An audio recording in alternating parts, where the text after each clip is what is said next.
আন্তর্জাতিক ভূরাজনীতির খবর যারা রাখেন তারা স্বীকার করবেন আন্তর্জাতিক রাজনীতিতে শক্তি শেষ কথা। আর তাই বিশ্ব পরাশক্তিরা কখনোই চায় না অন্য কেউ শক্তিশালী হয়ে তাদের আধিপত্যকে চ্যালেঞ্জ করুক। তারা নিজেদের শ্রেষ্ঠত্ব ধরে রাখতে চায়।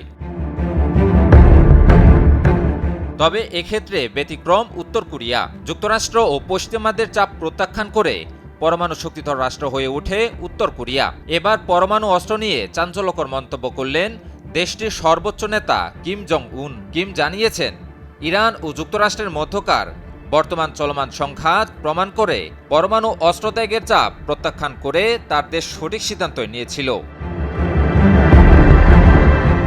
সম্প্রতি উত্তর কোরিয়ার সুপ্রিম পিপলস অ্যাসেম্বলিতে দেওয়া এক ভাষণে কিম জং উন যুক্তরাষ্ট্রের বিরুদ্ধে রাষ্ট্রীয় পৃষ্ঠপোষকতায় সন্ত্রাসবাদ এবং আগ্রাসনের অভিযোগ আনেন। তিনি দৃঢ়তার সাথে বলেন, বর্তমান বিশ্ব পরিস্থিতি প্রমাণ করে যে আমেরিকার মিষ্টি কথা কিংবা চাপের মুখে নতি স্বীকার না করে উত্তর কোরিয়া নিজের পরমাণু সক্ষমতা বাড়িয়ে সঠিক সিদ্ধান্তই নিয়েছিল। কিম আরও ঘোষণা করেন, পরমাণু শক্তিধর রাষ্ট্র হিসেবে উত্তর কোরিয়ার অবস্থান এখন অপরিবর্তনীয় ও চূড়ান্ত।